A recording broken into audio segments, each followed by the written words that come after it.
how the hell do you guys, Jews, I grew up in Iran, so we have a lot of Persian Jews. How do you guys always make so much money? And he said the most fascinating thing. He said, when one of us makes money, five of us makes money. I'm like, what does that mean? We always do business together. We always go into deals together. We're always finding ways to do business together.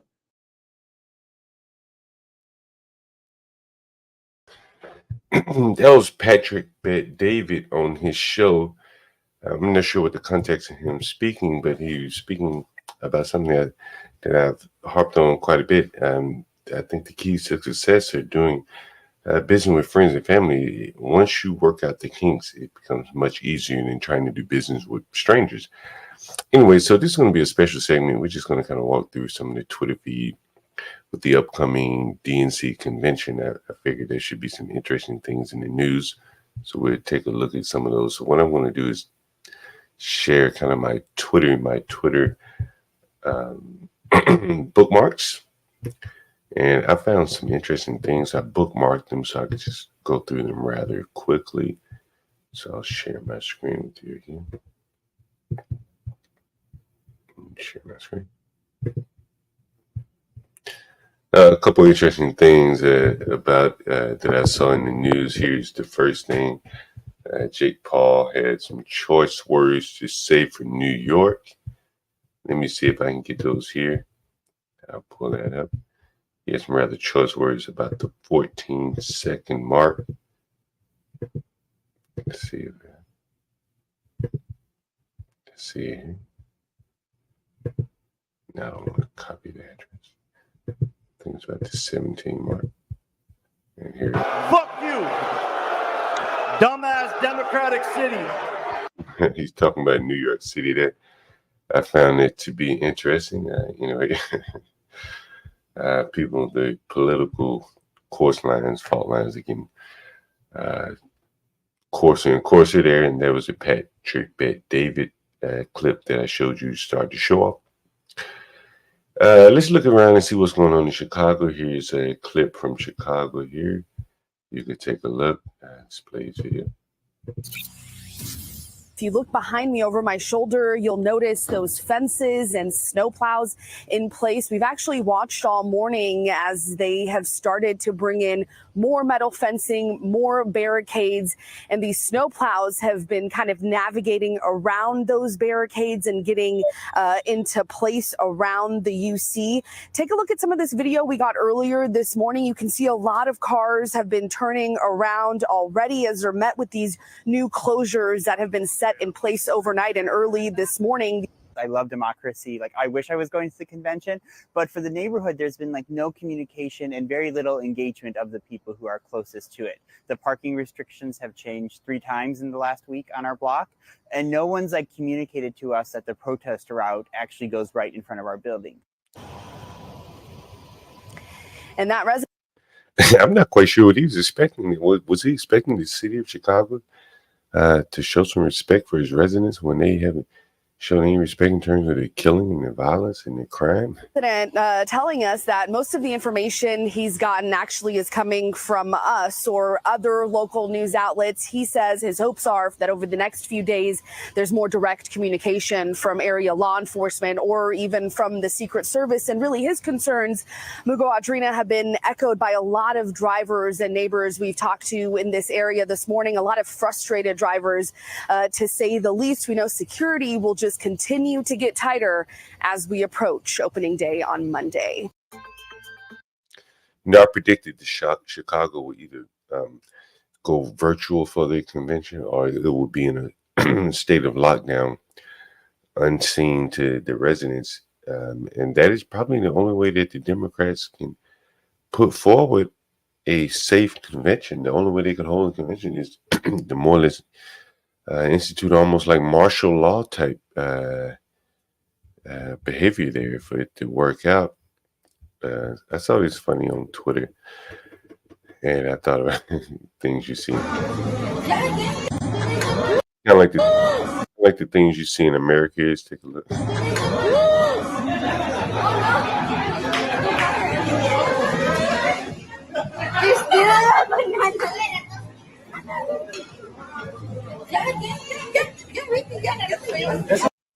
I mean, the monkeys are looting, running out without paying their bill. They must be Canadians. You know, again, here's another clip. Patrick Bet David saying it's not a Jewish conspiracy. They merely conspired together. There you go. Another article here. Again, about Chicago, you can see they're really ramping it up here. The number of people downtown was truly amazing. I think it's going to overwhelm the Chicago Police Department.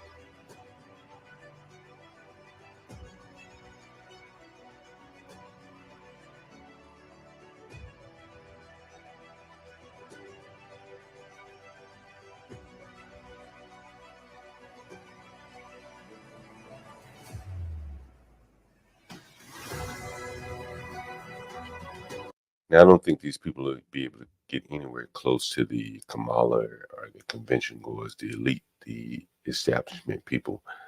But for the regular people in Chicago, it's going to be a living hell for the next couple of days. I wonder what was the Republican National Convention like? It's a toss-up. I think it was in Wisconsin, matter of fact. Here is some pictures from January 6th. Most people have never seen this. I did not know that these pictures were banned from Twitter. I actually have some pictures myself of a young soldier similar to one of these guys protecting it would be the east side of the Capitol. And I remember walking up to that soldier and saying, hey, man, did you ever think that you would be doing this for a living? You'd be pointing the gun at American citizens. He's a young man. I asked him, did you sign up for this? But this is how it looked in D.C. after January, I think it was after January 6th.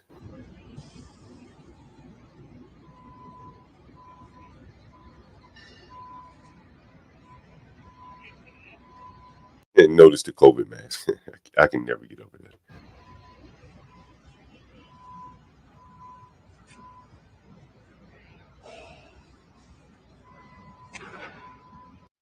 Again, it's right in front of the Capitol, Washington, D.C., the cradle of democracy here. And these are military soldiers with their guns trained out at American citizens. Kind of amazing. Never thought I'd live to see that in my 49 years. And on it goes. I'm going to show a few more.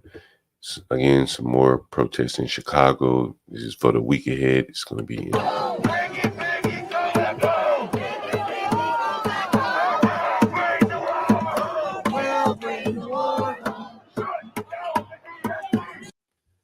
I want you to notice these people are still wearing COVID masks.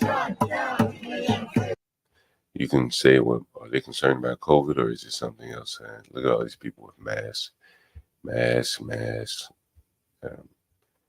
seems to be the Antifa uniform here. You see these Palestinian, it was a keffiyeh scarf or whatever.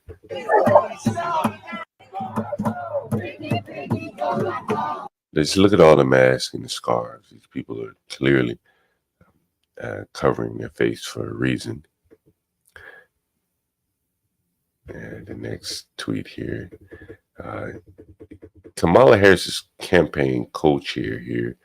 Well, let me ask you about her running mate, Tim Walz, and particularly on the issue of immigration. Obviously, some of his policies in his state have come into focus. He signed into law initiatives allowing undocumented immigrants to apply for driver's licenses, free tuition at public universities, and enroll in the state's free healthcare program for low-income residents. Would you like to see the Harris administration adopt those same policies, Governor?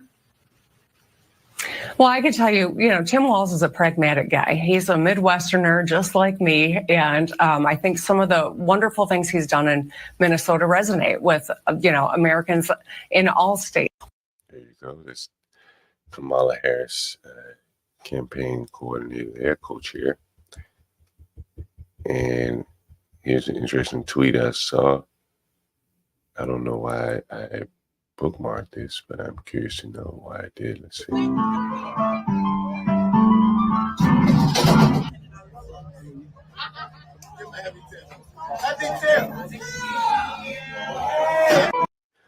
Shit, I didn't.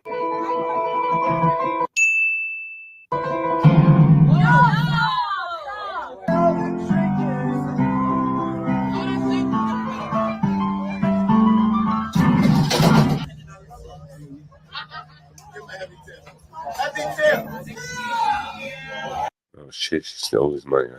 Gangster country out here. If you can't protect it, do you even really own it? He can protect it. He can make it, but he couldn't protect it. More Palestinian protesters here. This is what I found to be interesting. You've seen a lot of influencers, the Ricky Smileys, Steve Harveys of the world, and now they're being confronted with some of the street Democrat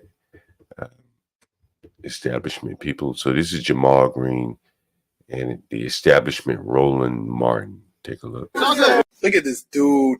Wait till you. Yesterday, you tweeted about you called me dumb yesterday, right? First of all, you called me dumb. Say what you got to say right now.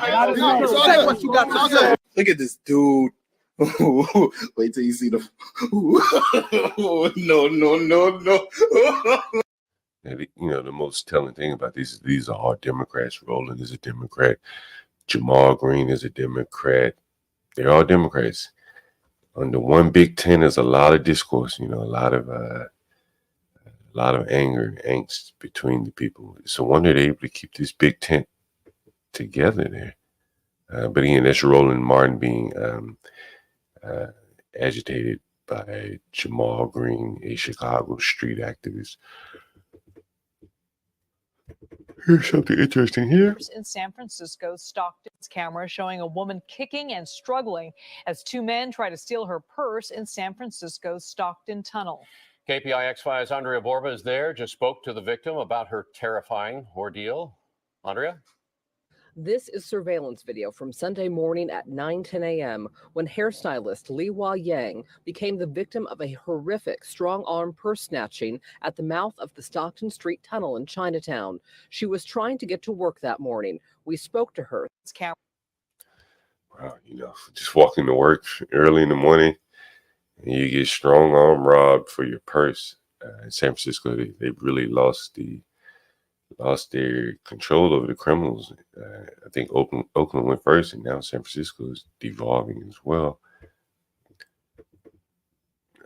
It's interesting. They're talking about the Antifa members showing up in Chicago, updated GPS data. I'm not sure how they get this GPS data, but it reveals over 88,000 foreign and domestic Antifa members are in Chicago to protest the DNC. Very interesting. Let's going to see how it all works out here. I've seen Antifa in DC. And they come out with their umbrellas and their face shields and things like that. And so it'll be interesting to see how Chicago is able to handle this. I don't know what that music is. I better cut it down. But this is the scene in Chicago right now. You kind of see that. It's kind of wild. All right. The next thing now this is very interesting. This is local DC news. The DC councilman who claimed the Rothschild family controlled the weather has been arrested by the FBI. There are no reports of his alleged charges. And I want to say he had just won re-election just recently. And he ran up against an opponent that I thought would beat him. But he beat the guy. And I was surprised after the guy made these remarks. I want you. Excuse me. I want you to hear this guy's remarks. He's made these remarks a couple of years ago. So I'm surprised he was able to stay in office this long. But here he is here. It just started snowing out of nowhere this morning, man. Y'all better pay attention to this climate control, man. This climate manipulation. And DC keep talking about we're a resilient city. And that's a model based off the Rothschilds controlling the climate to create natural disasters they can pay for it and own the cities, man. Be careful. Yeah, I figured this would get him caught up at some point, but it finally got him. So he has been arrested by the FBI. They finally took him down. Took a couple of years, but they got their man. Here's a guy that was beefing with Roland Martin, Jamal Green. He's a grown man with 3 kids, blah, blah, blah. He's talking about Roland Martin. I'm not going to show that one. And here's something interesting that the inner city kids are doing. anyone has heard about this. Man, Indy the lone ones. Whip the vengeance, man. Hey, whip the vengeance, man. Everybody, let's have a toast, man. Let's have a toast, man. You feel me, man? Indy the lone ones. You feel me? No Diddy. Everybody got one, nigga. On me and Ski, nigga. Yeah, we spent $500 in the smoke shop. Yeah, hell yeah. Yeah, hell. 500 in smoke shop, and looks like they're buying some type of gas to inhale to get high. And I tell you, these smoke shops are like the merchants of despair. I have a tenant that works at the smoke shop. He talks about, just the blunts and wrappers and things like that they sell, and now they're selling gas to people. Interesting. Moving on here, I'm going to wrap it up. We have one or two more clips. Here's more Democrat protesters outside.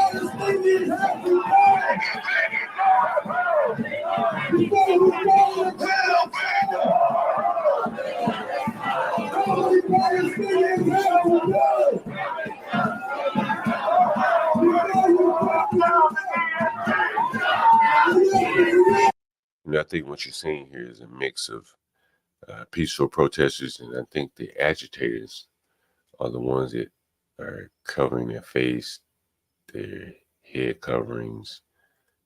You can see those here, the ones, the masks, the head coverings. Those are the ones that are likely to be trouble in Chicago in the days coming. Shut down the DNC!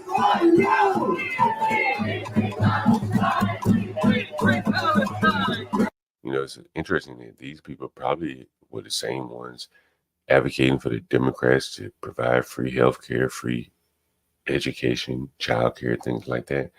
And now they want to shut it down. It's like they can never be happy here.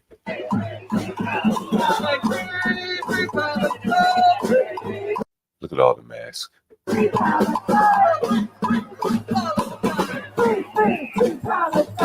People that don't live in these inner cities really have to start to ask themselves questions about how genuine is this? Like, look at all these signs that they're making up. And if you notice here in this frame, these two signs are the same. What are the odds of two random people having the same sign? So clearly there's some organization here to these protests. They're not organic as people think.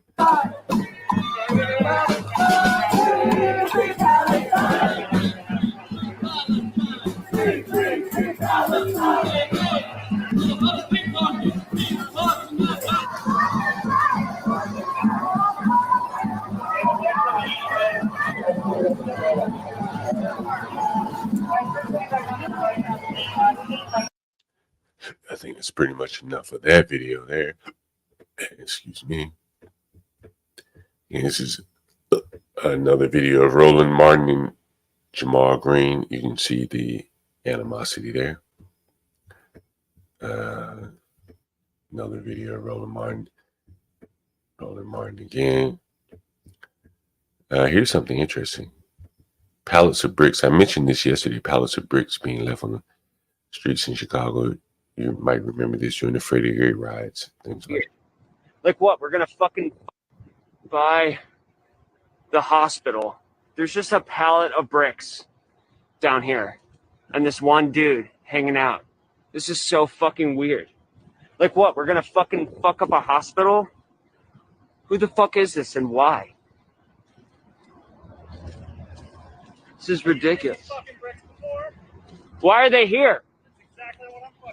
Okay, so you're on our side? Yeah, no, man. Dude, what the fuck? Dude, I don't know. I got here and the cops were already here and they're like, you're kidding me. Just got a call about it. Like 5 different calls have gone into 3 Is this a hospital? This is a hospital too. For those of you wondering about what the hell is the significance of the bricks, you remember the Freddie Gray riots, where mysteriously bricks and boulders just start showing up on the sides of roads for the young hooligans to throw the bricks at the police and in buildings. So interestingly enough, they now have bricks in Chicago. Someone's dropping off bricks in Chicago. And let me see if this is the end of my bookmarks here. This may be the end of the things I wanted to share with you today. Oh, no, this is pretty interesting here. I don't think this would have gone down in DC or anywhere else, but in Texas, it's a different beast in Texas. Let's take a look. Put your hands behind your back. Why though? 4:30, give me the channel. Channel? Put your hands behind your back. I thought we were cool, bro. Hey, put your hands behind your back, all right? You gonna shoot me? No. Why you pulling? Just put your hands behind your back, all right? Put your hands behind your back. Put your hands behind your back, all right? And he's still talking to this guy. Got all the way outside the store, still asking him to comply. Put your hands behind your back.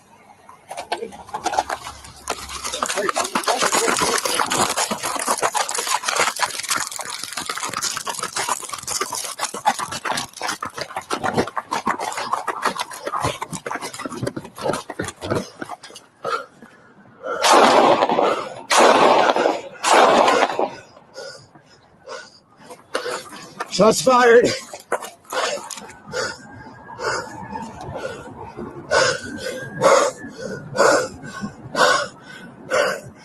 Send EMS.